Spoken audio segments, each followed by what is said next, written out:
Darling అన్న, rebel star అన్న టక్కున గుర్తొచ్చే పేరు ప్రభాస్. 2002లో విడుదలైన ఈశ్వర్ సినిమాతో టాలీవుడ్ ఇండస్ట్రీకి పరిచయమైన ప్రభాస్ అనతి కాలంలోనే టాలీవుడ్ టాప్ హీరోల లిస్ట్ లో చేరిపోయాడు.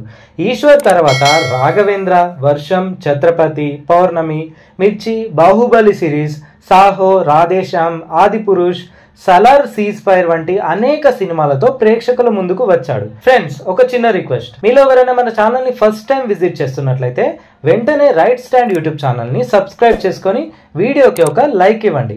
Let's get in to the video. Prabhas నటించిన ఈ సినిమాల్లో దాదాపు 70% సినిమాలు సూపర్ హిట్ కాగా 15% సినిమాలు యావరేజ్ గా ఆడాయి. మిగతా 15% సినిమాలు ఫ్లాప్ టాప్ తెచ్చుకున్నాయి.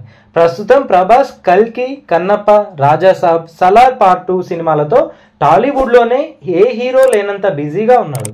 ఈ ఏడాది కల్కి, కన్నప్ప సినిమాలతో ప్రేక్షకుల ముందుకు రానున్నాడు ప్రభాస్. రాజాసాబ్, సలార్ పార్ట్ 2 2025లో రిలీజ్ చేయడానికి ప్లాన్ చేస్తున్నాడు. కల్కి, కన్నప్ప ప్రస్తుతం షూటింగ్ దశలో ఉన్నాయి.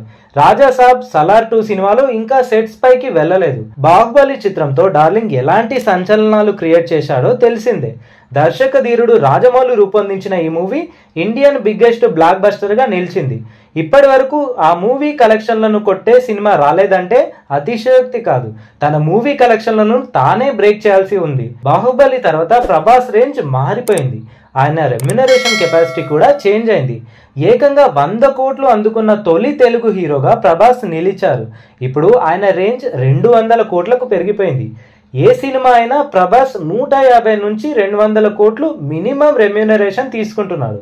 కల్కి, స్పిరిట్, సలార్ చిత్రాలకు ఆయనకు భారీగా డబ్బులు ఇస్తున్నారని ఫిలిం నగర్ సర్కిల్స్ లో వార్తలు చక్కర్లు కొడుతున్నాయి. అయితే ప్రభాస్ కి సంబంధించిన మరో క్రేజీ న్యూస్ నెట్టింట వైరల్ అవుతోంది. తెలుగు చిత్ర పరిశ్రమలో అత్యంత సంపన్నుడిగా ఉన్న ప్రభాస్ కొత్త ఇల్లు కొన్నాడట. అది కూడా విదేశాల్లో. ఈ మధ్య లండన్ లో ఓ లగ్జరీ హౌస్ కొన్నాడు ప్రభాస్. షూటింగ్ల కోసం అక్కడికి వెళ్ళినప్పుడు ఉండడానికి ఓ ఇల్లు కావాలని లగ్జరీ హౌస్ ని కొనుగోలు చేశాడట. అంతేకాదు, వెకేషన్ కోసం వెళ్ళినప్పుడు కూడా ఉపయోగపడేలా ఈ ఇంటిని కొన్నట్టు తెలుస్తోంది. లండన్ ఒకటే కాదండోయ్, ఇటలీలో కూడా మరో ఇంటిని తీసుకున్నాడట. ఫ్లోరెన్స్ సిటీలో ప్రభాస్ ఇల్లు కొన్నాడట. ఇక్కడ ఇల్లు ఉండాలని చెప్పి ఇటీవలే డార్లింగ్ ఆ ఇంటిని కొనుగోలు చేసినట్టు తెలుస్తోంది. ఆయన ఇటీవల ఇటలీకి వెకేషన్ వెళ్లిన విషయం తెలిసిందే. ఈ సమయంలోనే ఆయన ఈ ఇంటిని తీసుకున్నట్టు గుసగుసలు వినిపించాయి. దీంతో ప్రభాస్ లగ్జరీ ఆస్తుల జాబితాలో లండన్, ఇటలీలు కూడా చేరిపోయాయి. ప్రభాస్ కి హైదరాబాద్ లోని ఫిలిం నగర్ లో ఓ లగ్జరీ హౌస్ ఉంది. అలాగే కోకాపేట సమీపంలో ఓ గెస్ట్ హౌస్ కడుతున్నాడు. మరోవైపు 1000 ఎకరాలో ల్యాండ్ ఉంది. ఇలా 1000 కోట్లకు అధిపతిగా ఉన్నాడు ప్రభాస్. అలాంటి పాన్ ఇండియా రేంజ్ ప్రభాస్ తో ఒక్క సినిమా చేస్తే చాలు అన్నట్లుగా సౌత్ మరియు నార్త్ కి చెందిన దర్శకులు ఎంతో మంది ప్రయత్నిస్తున్నారు. ఆయనతో పాన్ ఇండియా సినిమా చేసి తమ పాన్ ఇండియా స్టార్డమ్ ను నిరూపించుకునేందుకు దర్శకులు ప్రయత్నాలు చేస్తుంటారు. ఎంతో మంది ప్రభాస్ తో సినిమాలు చేసేందుకు ఆసక్తి చూపిస్తుంటారు.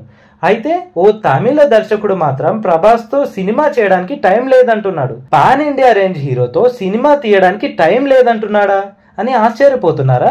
నిజమే, ఆ డైరెక్టర్ ఎవరో కాదు, తమిళ దర్శకుడు లోకేష్ కనగరాజ్. విక్రమ్, ఖైదీ, ఈ నగరం, మాస్టర్, లియో సినిమాలతో మంచి గుర్తింపు తెచ్చుకున్న కనగరాజ్ తన నెక్స్ట్ ప్రాజెక్టులపై కసిగా పనిచేస్తున్నాడు. అయితే ఈ డైరెక్టర్ ప్రభాస్ తో సినిమాకు తన వద్ద టైం లేదంటూ మైత్రి మూవీ మేకర్స్ వారితో చెప్పినట్టు ఇండస్ట్రీ వర్గాల్లో గుసగుసలు వినిపిస్తున్నాయి. గత కొన్ని రోజులుగా మైత్రి మూవీ మేకర్స్ వారు ప్రభాస్ హీరోగా లోకేష్ కనగరాజ్ దర్శకత్వంలో సినిమాను నిర్మించేందుకు ప్రయత్నాలు చేస్తున్నారు. ఇప్పటికే లోకేష్ కనగరాజ్తో చర్చలు కూడా జరిపారు. కానీ ముందుగానే కమిట్ అయి ఉన్న సినిమాల కారణంగా ప్రభాస్ తో సినిమాకు ఇప్పట్లో సాధ్యం కాదని లోకేష్ అన్నాడట. ప్రభాస్ అంటే తనకు అభిమానం అంటూనే ఇప్పటికే రజనీకాంత్ 171వ సినిమా డైరెక్ట్ చేస్తున్నానని, దాంతో పాటు వరుసగా ఖైదీ 2, విక్రమ్ 2 మరియు లియో సీక్వెల్ ను చేయాల్సి ఉందని చెబుతున్నాడు. దీంతో ప్రభాస్ తో సినిమాను చేయలేకపోతున్నట్టు లోకేష్ కనగరాజ్ తన సన్నిహితుల వద్ద అన్నాడట. మరోవైపు ప్రభాస్ కూడా వరుస ప్రాజెక్టులతో చాలా బిజీగా ఉన్నాడు. ఒకవేళ లోకేష్ కనగరాజ్ సిద్ధంగా ఉన్నా కూడా ప్రభాస్ మాత్రం కల్కి, రాజాసాబ్, సలార్ 2, స్పిరిట్ మూవీ ఇలా చాలా సినిమాలను లైన్లో పెట్టాడు. కనుక దాదాపు ప్రభాస్ 5 ఏళ్ల వరకు ఫ్రీ అయ్యే ఛాన్సే లేదు. మొత్తంగా చూసుకుంటే వీరిద్దరూ ప్రస్తుతం బిజీగా ఉన్నారు. కనుక రాబోయే 2-3 సంవత్సరాల తర్వాత అయినా వీరి కాంబోలో మూవీ ఉండాలని కోరుకుంటున్నారు ఫ్యాన్స్. అంతకుముందు తనకు ప్రభాస్తో సినిమా చేయాలని ఉందని చెప్పిన లోకేష్ ఇప్పుడు తాను చాలా బిజీ అని చెప్పడం ఏంటని, ప్రభాస్తో సినిమా చేయడమే అదృష్టంగా భావించాలని మరికొంతమంది ఫ్యాన్స్ ఘాటుగానే స్పందిస్తున్నారు. భవిష్యత్తులోనైనా వీరి కాంబోలో సినిమాను చూస్తామా లేదా అనేది ఇప్పటికైతే ప్రశ్నగానే మిగిలిపోనుంది. That's all for this video. ఈ వీడియో మీకు నచ్చితే లైక్ చేయండి. ఇలాంటి ఇంట్రెస్టింగ్ అండ్ సినిమాటిక్ వీడియోస్ కోసం వెంటనే రైట్ స్టాండ్ యూట్యూబ్ ఛానల్ని సబ్స్క్రైబ్ చేసి పక్కనే ఉన్న బెల్ ఐకాన్ని యాక్టివేట్ చేయండి. Thank you.